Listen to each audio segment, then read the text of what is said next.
Well, good morning, Eagles Nest. Welcome to our online worship service. This morning, we're going to continue our discussion in the How Long series with a message entitled, Develop Your Lens. That is the lens that you and I live life through and we look at life through, how we see others, our world, and much, much more. Before we get into that important message, my prayer is that you'll be able to unplug, unwind, and allow the Holy Spirit to lead you into His presence.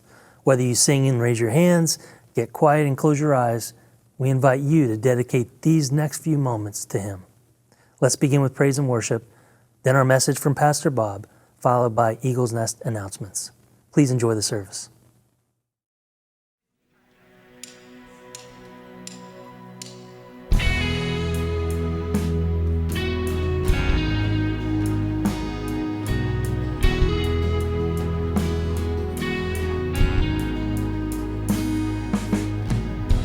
Came for criminals and every Pharisee.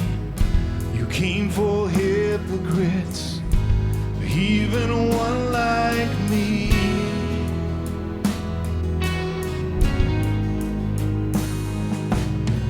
You carried sin and shame, the guilt of every man, the weight of all I've done, nailed into your hands.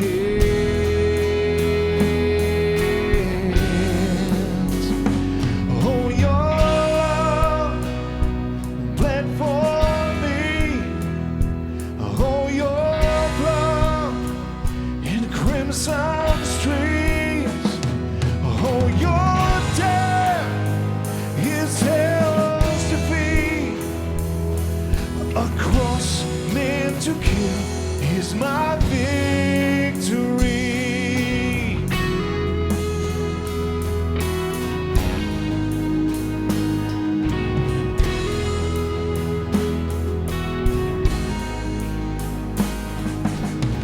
Oh, your amazing grace, I've seen and tasted it. It's running through my veins. I can't escape its grip. In you, my soul is saved. You cover everything. Oh, your love bled for me. Oh, your blood in crimson streams. Oh, your death is hell's defeat. A cross meant to kill is my victory.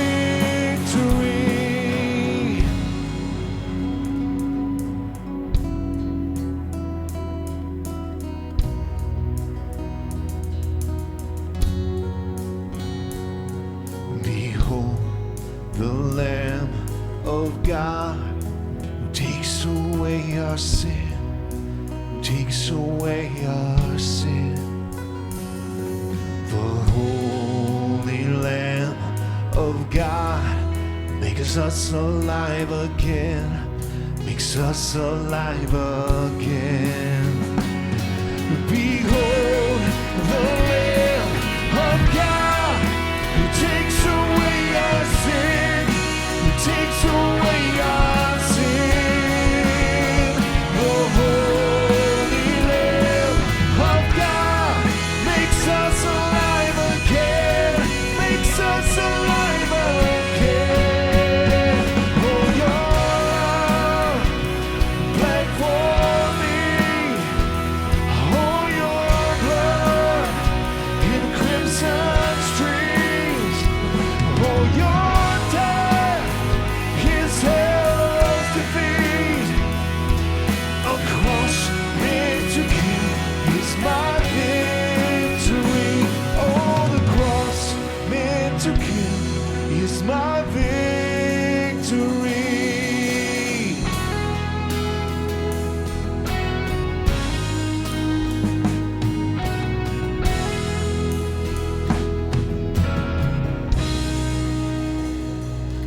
Good morning. Welcome to Eagles Nest. My name is Paul, and I'm privileged to be your worship leader this morning. I don't know what mindset you woke up with this morning. There's probably hundreds of mindsets that walked in this door. I am confident of that. Please know this. You walked into a place of safety. It's a sanctuary.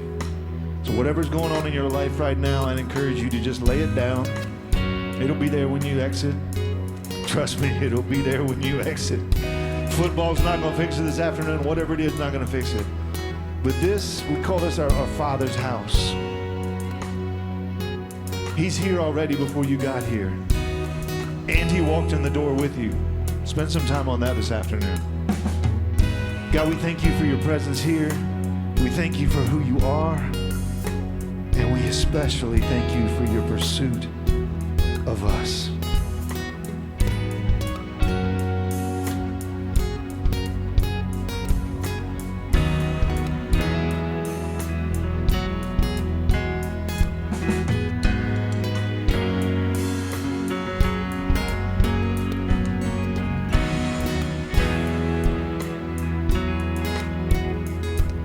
Sometimes on this journey, get lost in my mistakes. What looks to me like weakness is a canvas for your strength. My story isn't over, my story's just begun. And failure won't define me, 'cause that's what my Father does, yes. And failure won't define me, 'cause that's what my Father does. Whoa, whoa. Burdens down, whoa, whoa. Here in the Father's house, check your shame at the door, 'cause it ain't welcome anymore. Whoa, whoa. You're in the Father's house.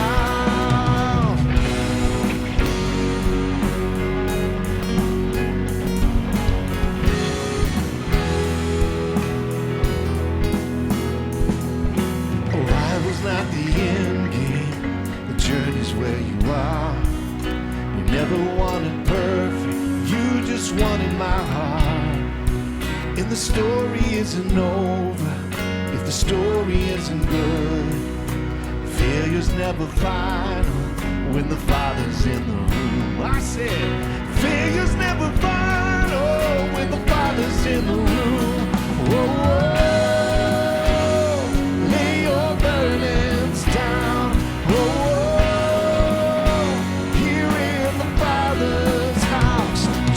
Shame at the door, 'cause it ain't welcome anymore. Whoa, whoa, you're in the Father's house.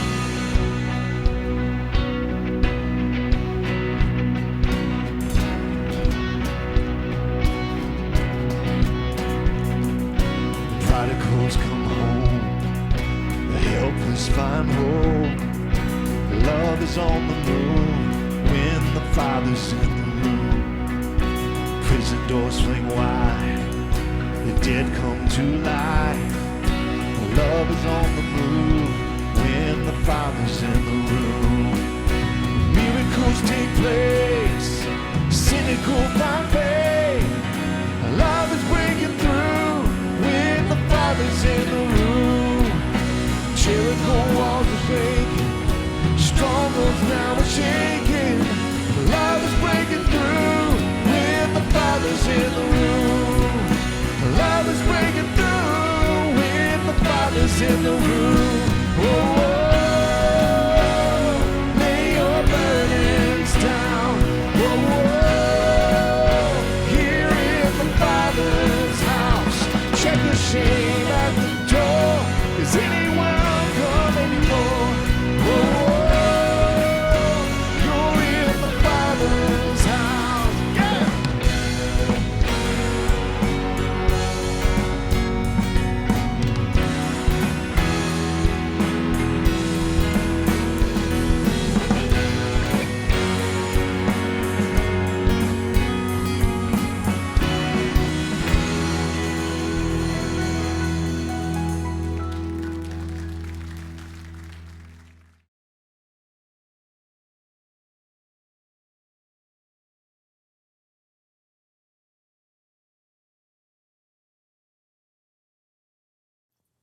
Good morning, Eagles Nest, and welcome to our service.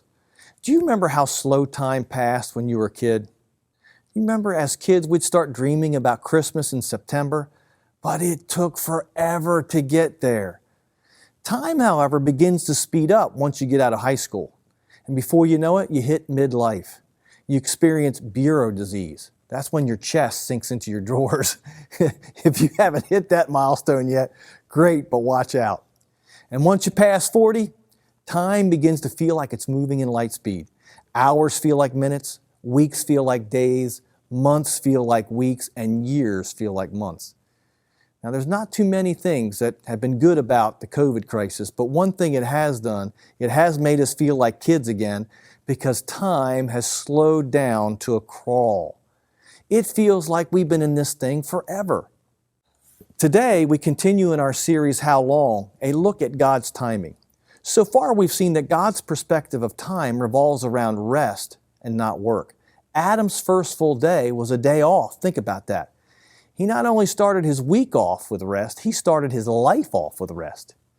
We've also seen that God is involved in the world and He changes the times and seasons in order to help us. We've also seen that times have changed. We are now living in the information age. And we need to guard our heart and our mind and our soul. In fact, somebody called it the disinformation age recently. So we have to guard our hearts and our minds and our soul. Today we want to talk about how to do just that. Because life in the digital world is not going away. It's only going to increase. In fact, I was watching a short documentary the other day by Elon Musk. Did you know he's planning for future trips to Mars? They're planning for computers in our head. They're planning to place 12,000 satellites in the sky. Traveling between continents is going to take place in 2 hours. There's going to be driverless trucks and driverless cars and so much more.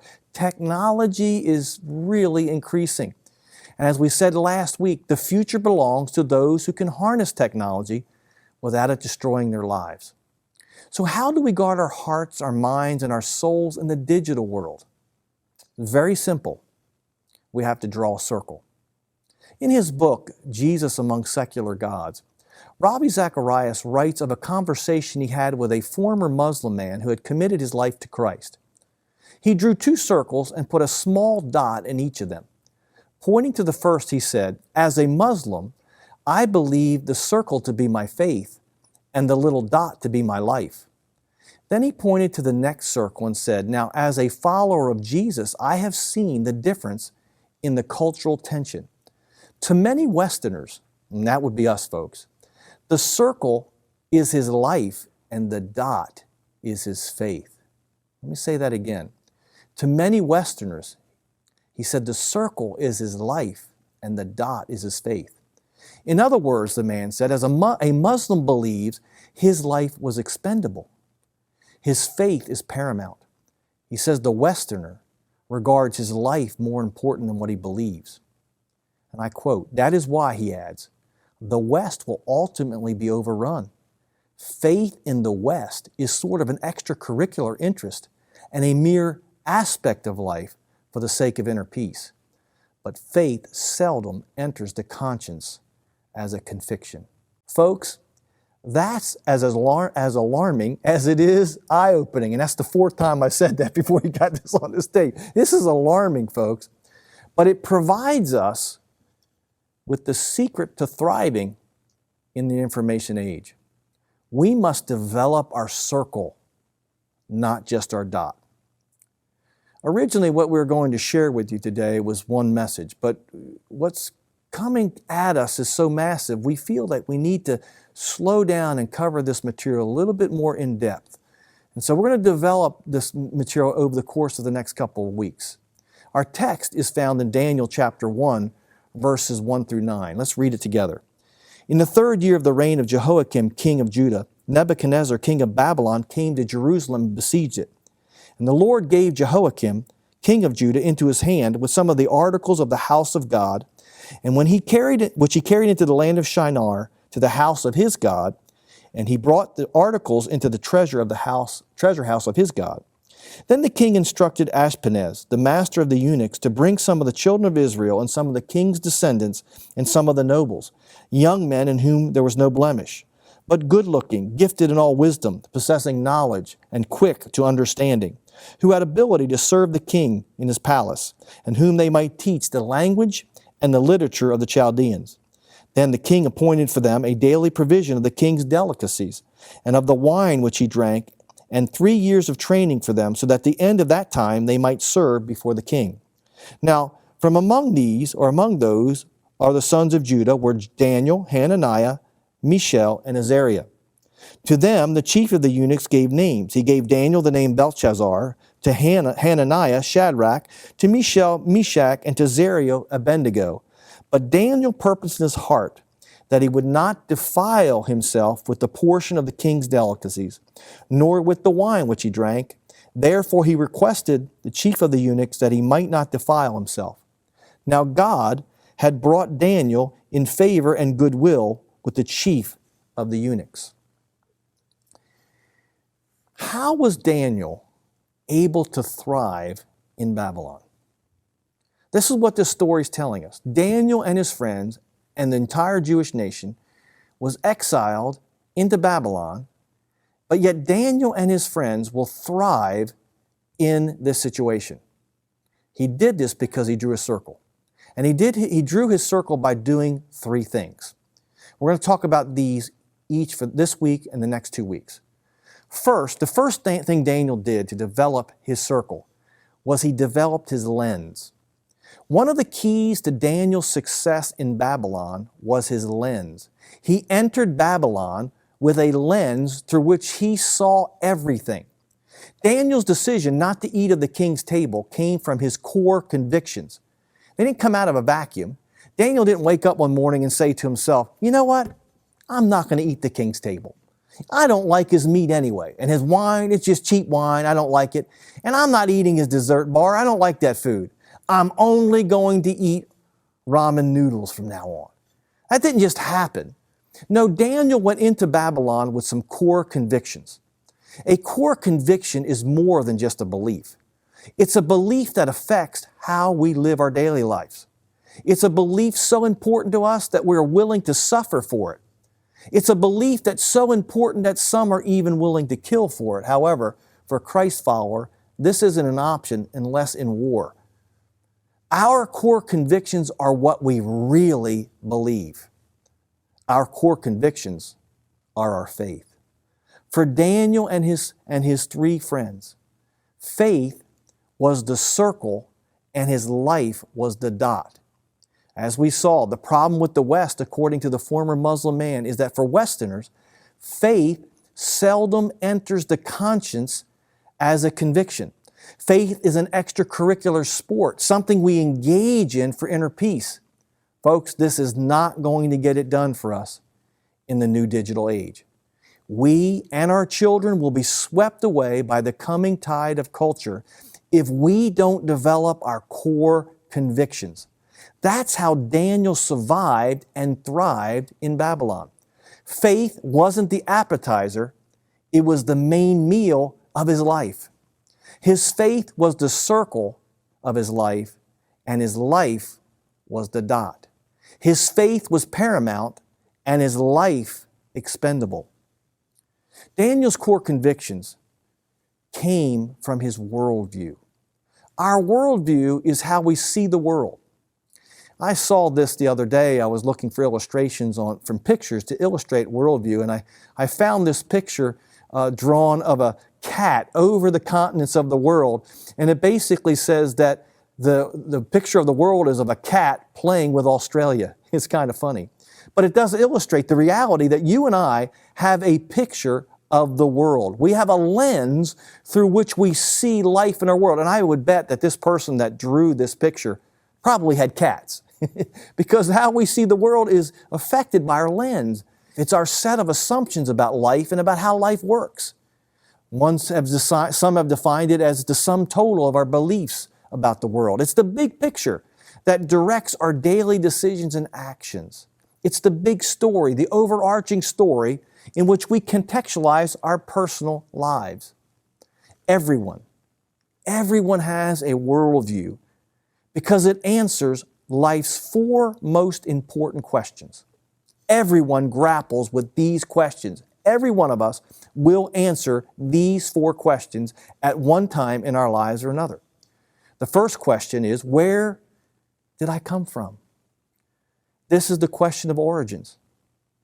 Why do archaeologists dig in the hot sun of Egypt? Origins. Why do paleontologists dig up old bones? Origins. Why do we go to museums? Origins. Why do we have family albums? Origins. What makes the Sphinx the 7th wonder? Courage. What makes the dawn to come up like thunder? Courage. What makes the muskrat guard his musk in the misty mist and the dusky dust? Courage. What puts the ape in apricot? Sorry, I'm just going back to having flashbacks to the Wizard of Oz. But I think you get my point. Why we do a lot of the things that we do, why archaeologists study, why paleontologists study, is we're trying to answer the question of origins. Everyone at some point in their lives wants to know where they came from. And eventually, everyone will answer that question. The second question is, what's wrong with the world? This is the question of suffering. We don't have to be a genius to figure out that there's something wrong with this world. There is something out of place. Why is there so much pain and suffering?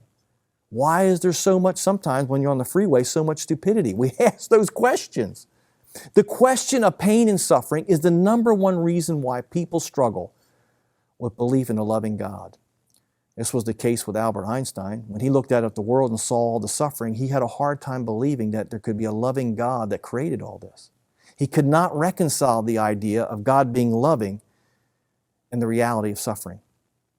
The problem of pain is one of life's greatest questions. Poverty, hunger, disease, death, earthquakes, hurricanes, tornadoes, and you can go down the list. Lions and tigers and bears. Oh my. Sorry, I'm just back to the Wizard of Oz again. But folks, we're going to ask the question of origins. And we're going to answer the question of origins. And we're going to ask ourselves the question of suffering. And we're going to figure out an answer. The third question is, how can we fix what's wrong with the world? This is the question of redemption. Everyone has assumptions. Everyone has beliefs about how to fix the world and what's broken in it. And every one of us, folks, is an evangelist for that solution. Consider Margaret Sanger, the founder of Planned Parenthood, obviously someone with a different worldview than ours and that of Daniel in the Bible. She started Planned Parenthood because she had a worldview. She had a set of assumptions about the world, assumptions about where we came from, where we come from, what's wrong with the world, and how to fix the world. Listen to what David Horowitz writes about her in his book, Dark Agenda. He says, Margaret Sanger belonged to the company of self-appointed social redeemers. Did you hear that word? Those words? Social redeemers.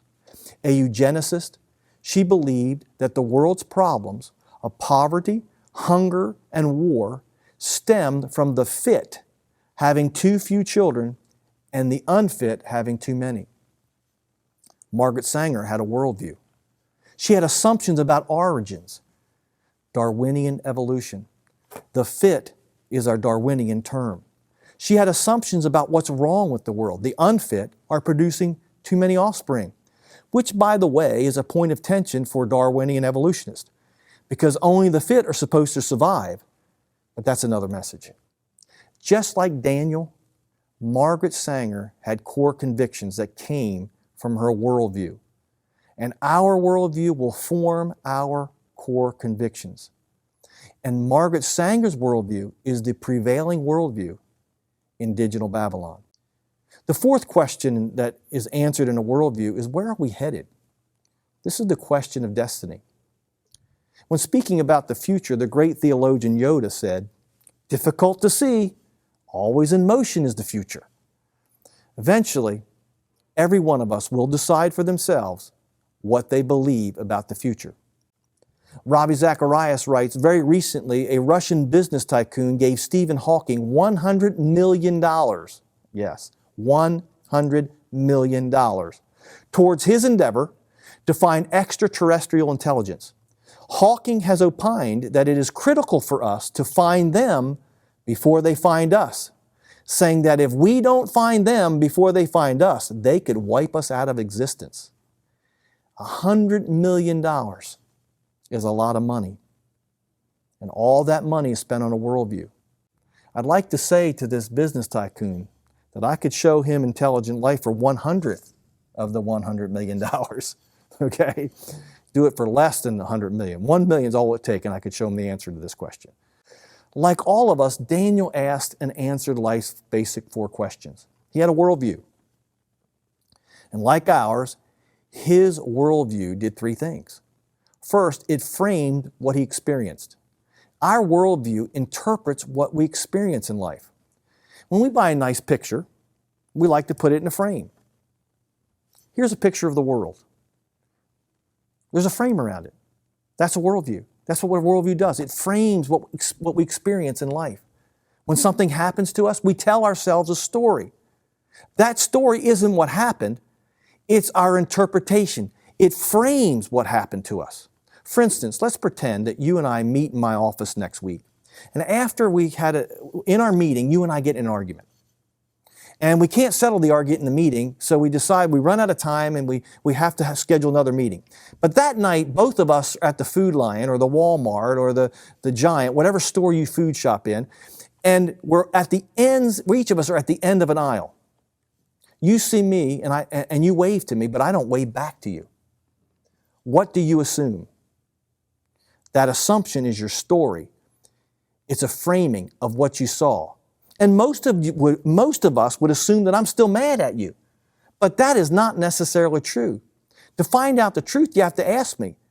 Because if you ask me, you'd realize that I'm ADD, I'm ADHD, I'm SAD, and I'm ODD. But I'm not MAD. I didn't see you. That happens all the time. We frame what we see. In the world of science, they've got a really nice word for it. They call it a paradigm. A paradigm is the set of assumptions that scientists use to interpret what they see. That's why when the news channels tell you we need to follow the science, the next question should be, but whose paradigm should we use? The data is framed by the assumptions, and that's why science, it's kind of misleading to say just follow the science, because we interpret the science. Even scientists operate according to a worldview. They just use a more sophisticated word, paradigm. The second thing that a worldview does is it filters out bad ideas. It serves as a filter. Like every one of you, every season, I change the filter on my heating and air conditioning unit. In fact, I have 2 of them.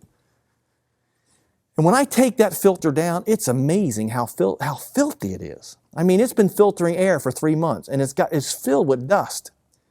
The air we breathe, even though we don't pay attention to this, has little dust particles that we can't see.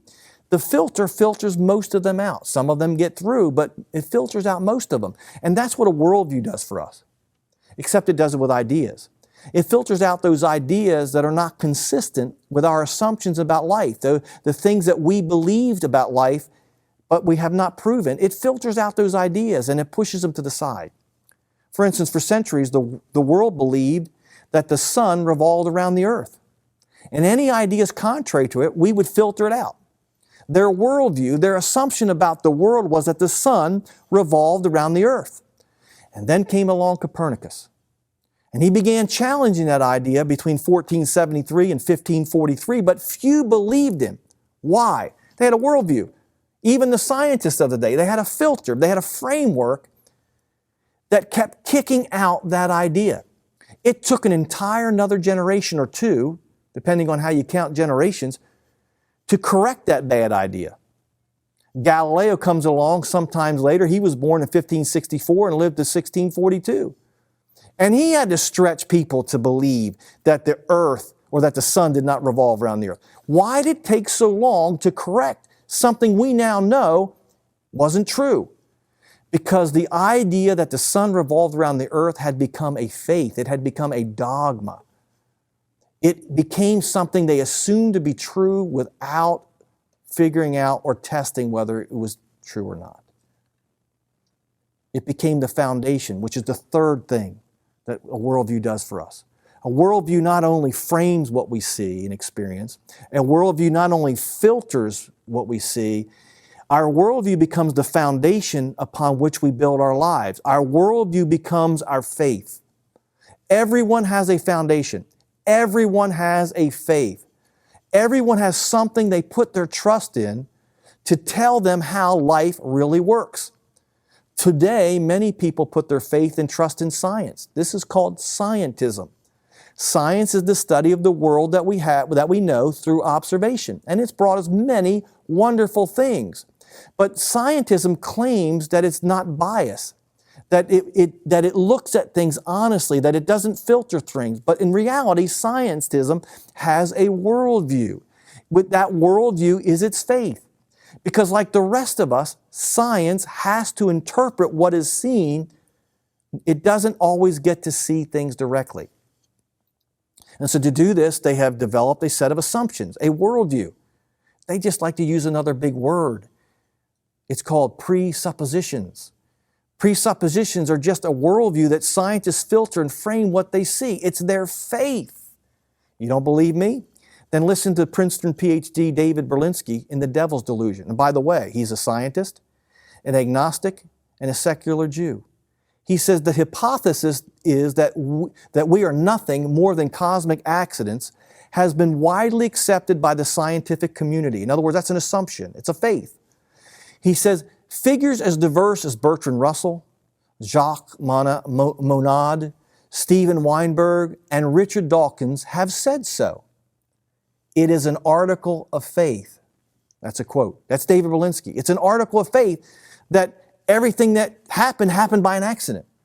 And it's a blind it's a blind faith. Berlinski goes on to say, the atheist has placed all other definitions of life's imperatives on this one hinge, that we exist on this earth and struggle with human personality, morality, and reality without a personal or moral first cause. That's the leap of faith, Berlinski says, to believe that ultimately life is matter and that it therefore doesn't really matter. He says if you submit to that first conclusion, that first article of faith, that first assumption of that worldview, he's saying, you are inextricably bound to the rest that follows. In other words, our worldview will filter, it will frame, it will become our faith in the foundation of what we trust in, and it will begin to tell us what we believe. It will begin to remove things from our thinking that don't fit it, and it'll begin to reinterpret the things that we see. Now, Daniel had a biblical worldview. He had a worldview that answered the four questions of a worldview through the Scriptures. Origins, where we come from. Suffering, why there's suffering. Redemption, what is the answer to suffering? And finally, destiny, where's all this headed? And Daniel's worldview, what came from the Bible, actually gave him an advantage in Babylon. This is why we save the best for last.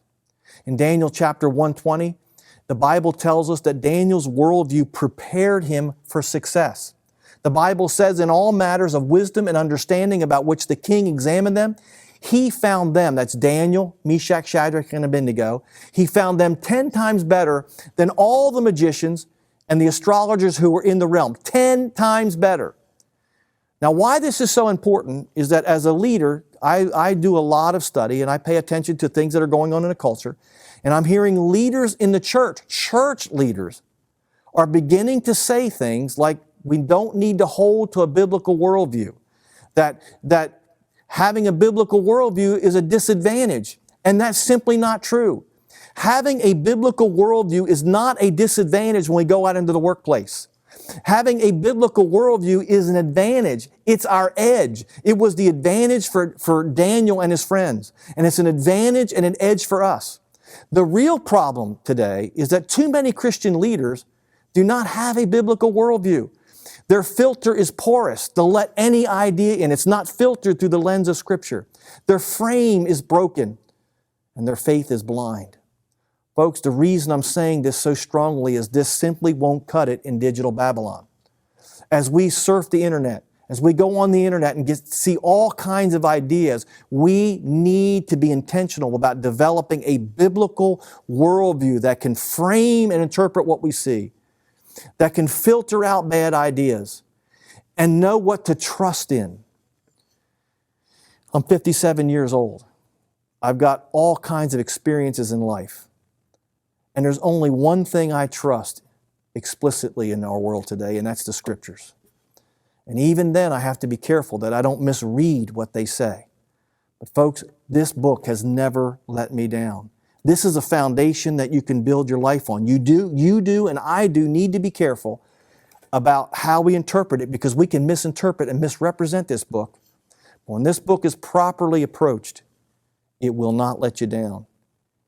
It serves as a great filter, a great frame, and a great foundation for our faith. And it will give us an edge in the real world. One of the things I love about the Bible is that the Bible does not deny reality. It's not contrary to what we experience every day. It's consistent with it. It just tells us how to navigate it.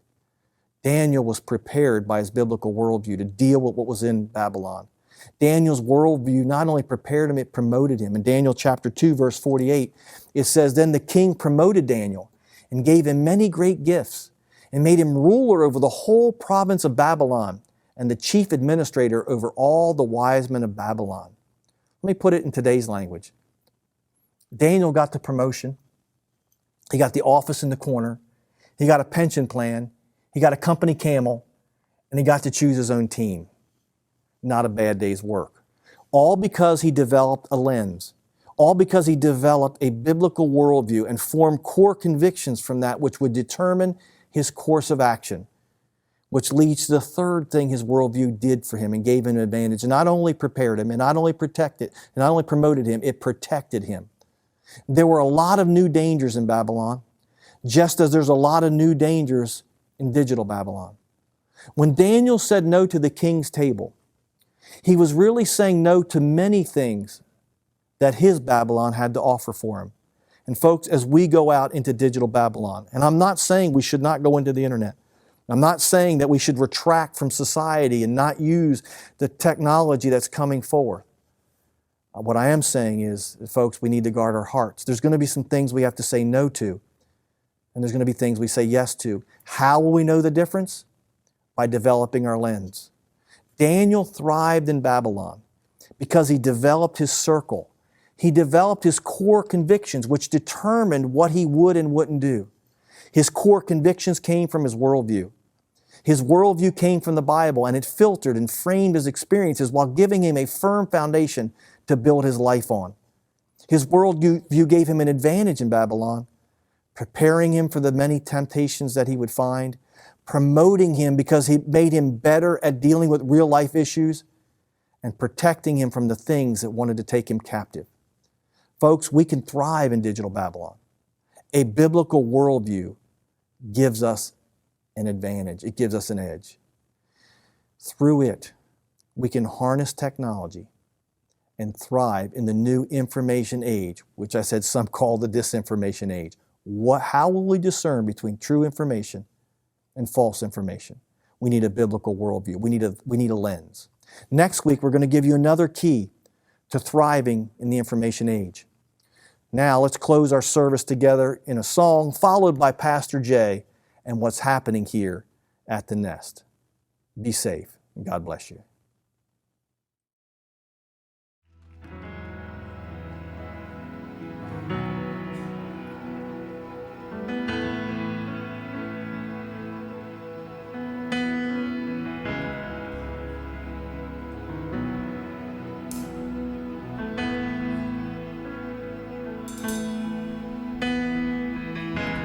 Before I spoke a word, you were singing over me.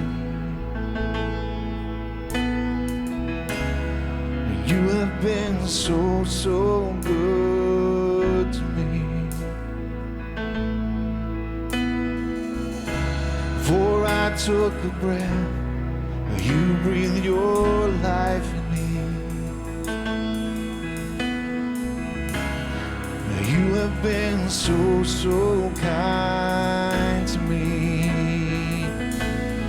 Oh, the overwhelming, never-ending, reckless love of God. chases me down, fights till I'm found, leaves the 99. I couldn't learn, I don't deserve, still you give yourself away. Oh, the overwhelming, never-ending, reckless love of God. Yeah, yeah, yeah.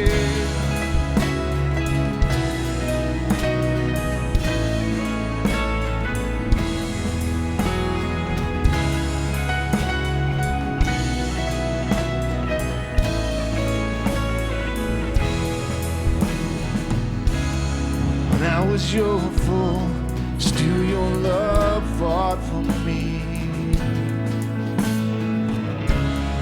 You have been so, so good to me.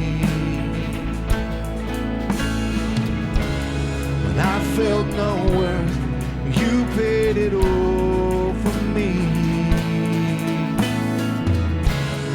You have been so, so kind to me. Oh, the overwhelming, never-ending, reckless love of God.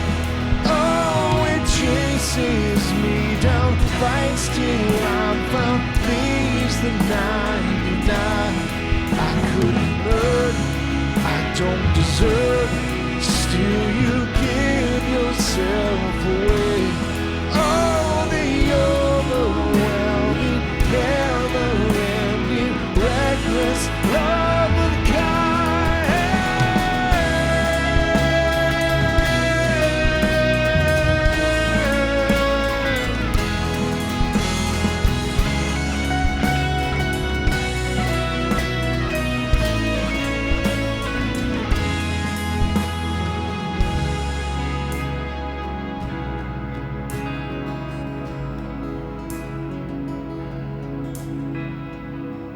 There's no shadow you won't light up, mountain you won't climb up, coming after me.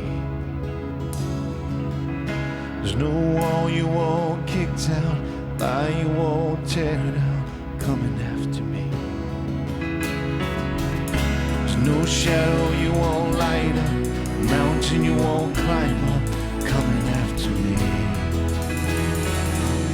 There's no wall you won't kick down, lie you won't tear down, coming after me. Oh, there's no shadow you won't light up, mountain you won't climb up, coming after me. There's no wall you won't kick down, lie you won't tear down, coming after me. There's no shadow you won't light up, mountain you won't climb up, coming after me. There's no wall you won't kick down, lie you won't tear down, coming after me. Oh, the overwhelming, never-ending, reckless love of God. Oh, it chases me down, fights till I'm found, leaves the 99. I couldn't earn, I don't deserve, still you give yourself away. Oh, the overwhelming, never-ending, reckless love of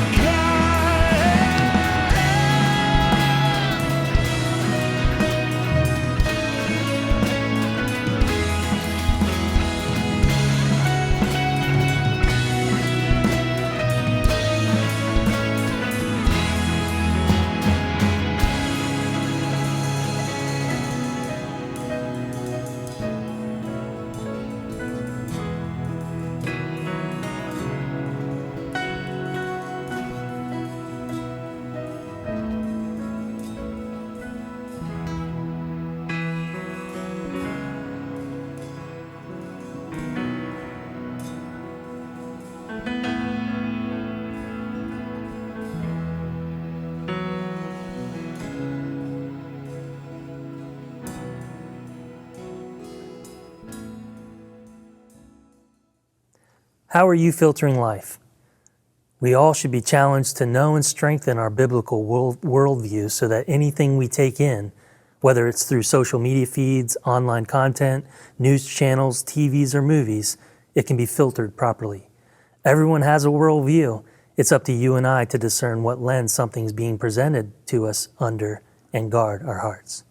If you're new to Eagle's Nest Online, we're so glad you joined us. We would love to hear from each of you and have the chance to properly welcome you. If you'd like to connect with us, it's easy. Send us an email at hello@eaglesnest.ch and let us know you're out there. Ladies, Eagle's Nest has a women's ministry called Divine Design, and they recently had a fun par 3 golf outing. Take a look.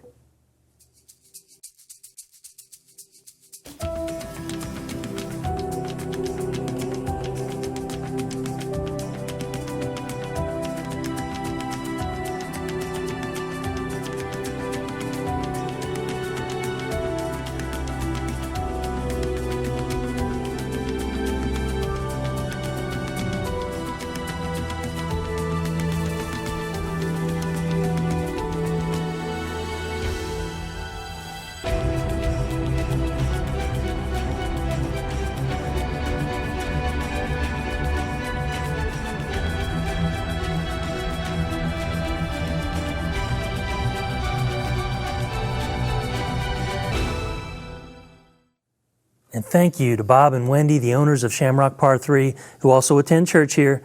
Thank you for helping us put on a wonderful event. And a quick shout out to the guys. It's not too late. We're also scheduled to have our golf outing. Sign up on Realm to get in on the fun. If you're missing any opportunities like these, stay connected with us through Realm and all of our other Eagle's Nest online platforms. They're designed to keep you connected and in the know. Also, our online program, Kids Daily Dose, or KDD, runs Monday through Friday in conjunction with our school week. It's available on our website and on our Eagle's Nest Kids page to watch anytime on demand. And speaking of back to school, fall is here. Many of you are trying to figure out and navigate the new back to school normal. Eagle's Nest has been approached with an outreach opportunity from our local schools, Milton Elementary, and we're proud of all of you for developing such a positive reputation in our community for doing good. Take a look at this slide. It gives you some idea of what the school is looking for. For those of you watching us now online, you can send us an email at hello@eaglesnest.ch. Just mention back to school, and we'll send you specific details on how you can help. Once we gather all the supplies, we'll make sure Eagle's Nest teams deliver those to the schools on your behalf. Reminder for you, if you prefer mask-only reserved seating, we have that now. On Sunday mornings, you can use Realm. You can pick Sundays into the future to reserve your seat in that section. If you don't use Realm, just send us an email and do that every week. If you'd also like to give online to Eagle's Nest Ministries, there's a simple, safe way to do that. You can just go to our webpage at eaglesnest.ch, look for the Give tab, and then select one of our two platforms, PushPay or Realm, to make your donation. And thank you in advance for your generous support. We are truly in unprecedented times. Tons of division, discord, unrest, and anxiety at an all-time high.